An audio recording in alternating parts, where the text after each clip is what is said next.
dari prodi S1 Arsitektur angkatan 23. Di sini saya akan menjelaskan secara singkat apa itu iman kepada makhluk gaib. Iman pada makhluk gaib mencakup keyakinan dan keberadaan entitas atau kekuatan yang tidak dapat dilihat atau diukur secara massal oleh pasca indera manusia. Konsep ini menjadi inti dari banyak agama dan kepercayaan spiritual di seluruh dunia, memainkan peran sentral dalam membentuk pandangan dunia dan praktik keagamaan.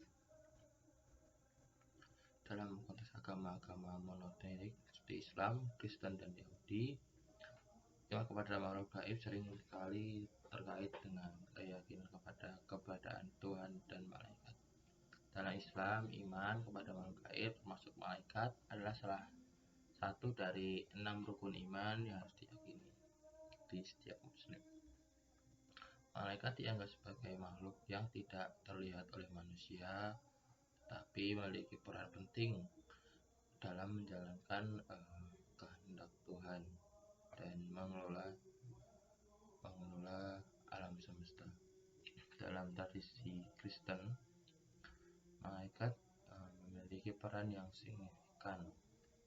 Mereka dianggap sebagai pelayan Tuhan yang menjalankan tugas-tugas khusus seperti memberikan wahyu kepada nabi atau melibatkan diri dalam perlindungan dan bimbingan terhadap umat manusia. Selain itu, konsep roh suci dan keberadaan setan juga merupakan bagian dari iman kepada makhluk gaib dalam konteks kekristenan. Dalam tradisi Yahudi, iman kepada malaikat dan kekuatan gaib juga ada, walaupun dengan penekanan yang berbeda. Beberapa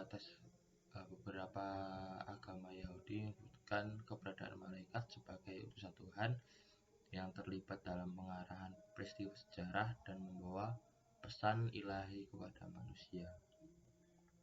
Selain agama monoteistik, banyak kepercayaan dan budaya tradisional di seluruh dunia juga mencakup iman kepada makhluk gaib. Misalnya dalam kepercayaan animisme, roh-roh alam, roh nenek moyang, atau entitas gaib lainnya yang dianggap mendiami berbagai objek dan fenomena alam.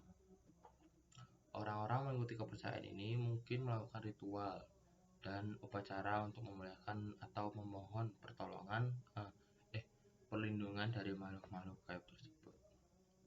Penting untuk dicatat bahwa iman kepada makhluk gaib bersifat subjektif dan tidak dapat bervariasi antar individu dan budaya. Beberapa orang mungkin merasakan kehadiran makhluk gaib melalui pengalaman spiritual, seperti mimpi atau meditasi. Sementara yang lain mungkin lebih cenderung mencari pemahaman rasional dan ilmiah tentang fenomena yang dialami. Konsep iman kepada makhluk gaib juga seringkali terkait erat dengan aspek moral, etika dalam banyak sisa kepercayaan. Aturan-aturan moral dan pedoman etika seringkali dianggap berasal dari entitas gaib, dan ketaatan terhadap ajaran-ajaran ini diyakini membawa keberkahan dan kehidupan yang berarti. Penting untuk memahami bahwa iman kepada makhluk gaib tidak selalu bersifat statis. Beberapa orang mungkin mengalami perubahan atau evolusi dalam pandangan mereka seiring waktu. Sementara yang lain tetap teguh dalam keyakinan mereka sepanjang hidup. Atau seperti pengalaman pribadi, pendidikan, dan interaksi dengan komunitas keagamaan atau budaya dapat mempengaruhi bagaimana seseorang merangkai dan memahami iman kepada makhluk gaib. Dalam banyak kasus, iman kepada makhluk gaib juga dapat memberikan kenyamanan dan arti dalam kehidupan sehari-hari.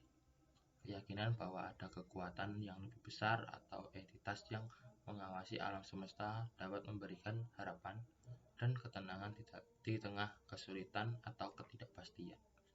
Ini seringkali menjadi sumber kekuatan spiritual yang memotivasi orang untuk bertindak sesuai dengan nilai-nilai dan prinsip-prinsip yang diyakini mereka berasal dari makhluk gaib tersebut. Meskipun iman kepada makhluk gaib memiliki peran positif dalam kehidupan banyak orang, Penting untuk diingat bahwa perbedaan keyakinan ini dapat menjadi sumber perbedaan dan konflik. Oleh karena itu, dalam masyarakat yang beragam, penting untuk menjaga sikap saling menghormati terhadap keyakinan dan pandangan dunia orang lain. Secara keseluruhan, iman kepada makhluk gaib mencerminkan dimensi yang mendalam dari keyakinan dan spiritual manusia. Meskipun tidak selalu dapat dijelaskan secara ilmiah, konsep ini tetap menjadi bagian integral dan dari kehidupan banyak individu di seluruh dunia. Memainkan peran dalam membimbing tindakan, memberi arti pandangan pengalaman, dan membentuk pandangan dunia mereka. Sekian dari penjelasan singkat saya. Jika ada salah kata, wassalamualaikum warahmatullahi wabarakatuh.